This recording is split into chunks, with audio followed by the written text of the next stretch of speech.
Hey, what's up, everybody, and welcome back to a brand new episode of my still yet to be called show where I kind of try to promote all these indie developers and talk to you about indie games and about their future, about their past, and about the game and show you some content of the game. Last time I talked about Euro Truck Simulator 2. I really enjoyed that. I want to do more of that where I just slap a GoPro on my head and start driving some games. So I definitely gotta do some racing games in the future. Anyway, let's get back to the point of this video. Today I'm gonna talk to you about Playerunknown Battlegrounds. Now, Playerunknown Battlegrounds, it's a kind of game. It came out of nowhere. It was there, and suddenly everybody was playing it, and suddenly everybody had it. And I kind of want to talk to you about the past of the whole genre because a lot of people know about Playerunknown Battleground, but not all of them know how much is linked to previous games and stuff like that. Um, so yeah, let's talk about that one. So I'm gonna just call it PUBG instead of the whole name. PUBG is in the most gamer terms the name of the game. Some call it Plunkbed. Some call it the better version of Fortnite, but that's however you like it. Anyhow, PUBG is a game is developed by Bluehole Company, or to be more precise, Bluehole Geno Games. This is the part of Bluehole that created PUBG, and ever since its release, it became its own company. It was changed to PUBG Corporation because they wanted to just have this group to purely focus on that game and that game specific. Um, so they created their own company about it. Bluo Studio Inc. is a game developer that was founded back in 2007 in the month of March. They've released one other game. It's called Terra. You might have heard of it. Tera. It was released back in 2011, and it's a MMORPG that's actually pretty decent. It's good fun, and it has a 73% positive rating on Steam, and quite a few people play it. I've seen some reviews on it for people that play literally thousands of hours in it. So that's pretty impressive. Not a whole lot more on the company. They only released that game, and that's kind of about it.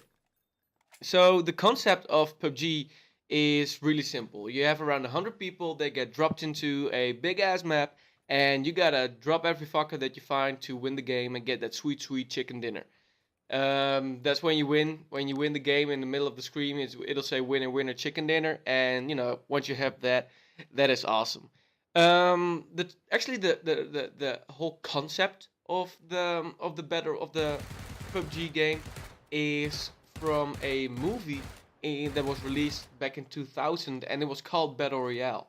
And the producers of that movie originally got it from a novel that was released in 1999 that was written by Koshun Takami. I hope I produced it right. I'm not good with Japanese names. Anyway, the book was also called Battle Royale, and this dude called Brandon Playerunknown Green got that idea and started to make it into a battle royale genre for a video game.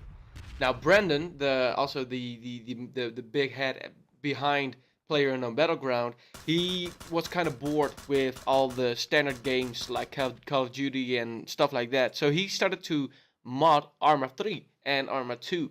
I'm not sure if you heard about Arma. Probably it's like a war simulator, and got kind of tired of the whole kind of Call of Duty kind of games, and he wanted something more. So he decided to make his own mod.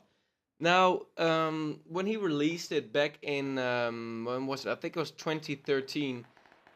When he released it for Arma 3 and Arma 2, um, it got wildly successful. It immediately won the audience, and back then, Brandon, he would have to run everything by hand, and he would just sit. He wasn't a developer. He wasn't a corporation or whatever. He was just some dude that shared his idea into a mod, and he started making it, and he released it, and he had to run everything by hand, and he would have to keep the service up by himself. And I remember him tweeting when because I followed him on Twitter because I really enjoyed Arma 3 and stuff like that. He would say, "Guys, I gotta have to go to bed now. The servers will be back online tomorrow." It was that insane. And About a year after the insane popularity of the Arma 3 mod, Brandon got contacted by Sony Online Entertainment, which is now better known as Daybreak Games. They were working on a game mode for H1Z1. Probably heard about that. It's a zombie survival game. You know, it's one of those how you call it 12 in a dozen kind of games, and they were making a game mode for that called King of the Kill, and which was pretty much straightforward a rip off of Brandon's whole battle royale kind of game, and they wanted to make that game with his help. And Brandon was really thankful for that because at the time Brandon didn't have any rights to the whole battle royale genre at all whatsoever, so they could have just gotten the idea and ran with it, but they didn't, and Brandon was really thankful for that.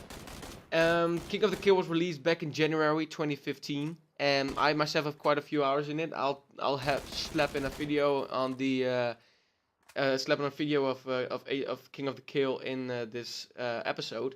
It's pretty fun. I mean, it's straight up pretty fun. Of this tournament. These guys aren't actually pros, but they won a contest to get all the way out here, and now they are facing some of the best players in the world, the best players in the world. That's right. I mean, they're not pros, but they got the whole squad still alive, and it seems like they got some type of strategy going on. They do have a strategy. They got the peak of this hill, which is a great Oh, wait, Goldie, it doesn't matter. Oh, no. Panda Global coming in hot. No respect, pushing the entire team. They're dropping like flies. I don't know if they're going to be able to write an essay to get themselves out of this one. Jeez, coming with the double kill. The last member taken down. Panda Global. Ohio Rebels. They're They just got first bopped. team out of this competition. 14 teams remain. A year after the release, he got contacted by the Bluehole producer called Shanghan Kim. I really hope I pronounced those names right.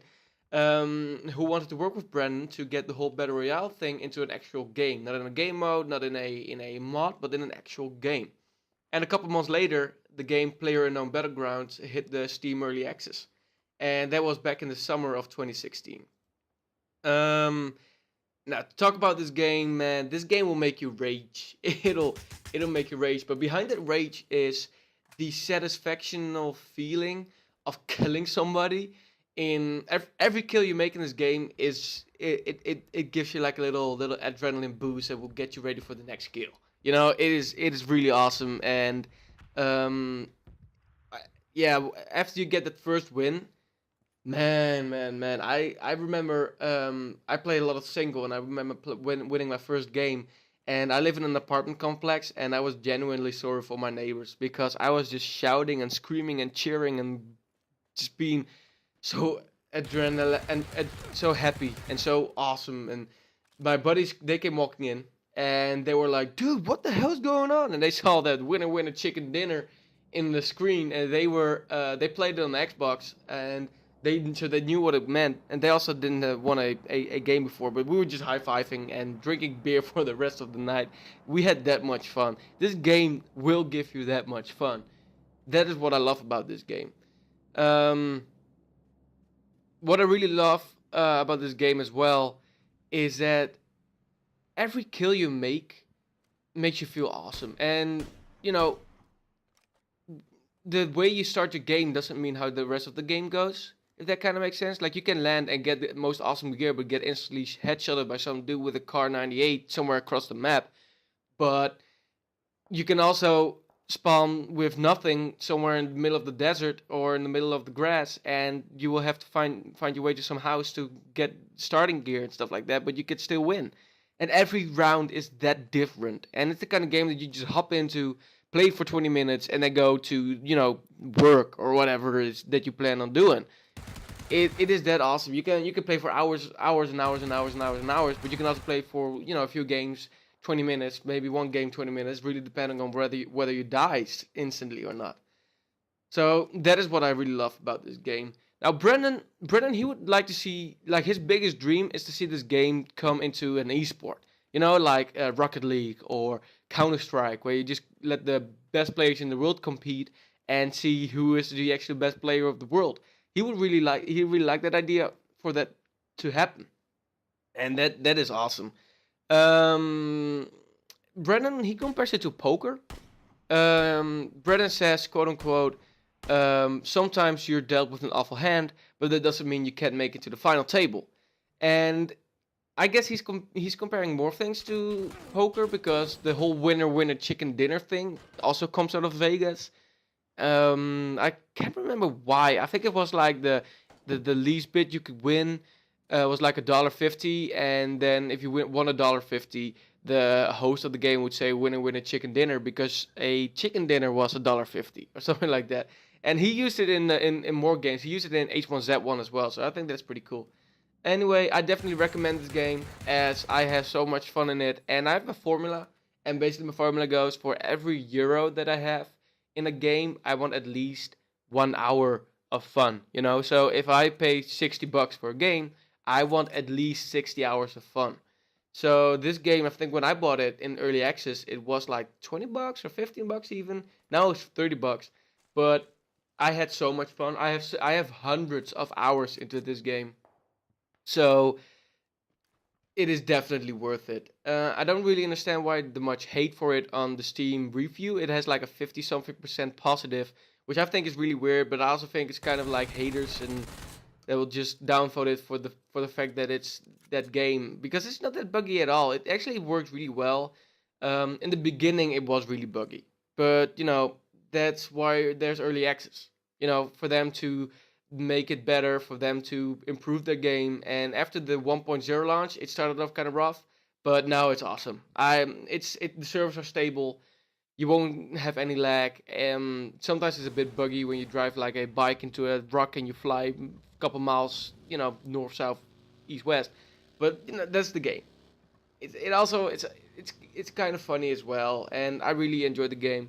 Anyway, that's what I want to talk about for this one. I'm gonna let y'all enjoy some more of this gameplay. Hope that I don't suck too much. And I haven't decided yet on what game I'm gonna do next, but I hope y'all enjoyed this one at least. And I will catch y'all in my next episode. All right, have fun, guys. See you next time.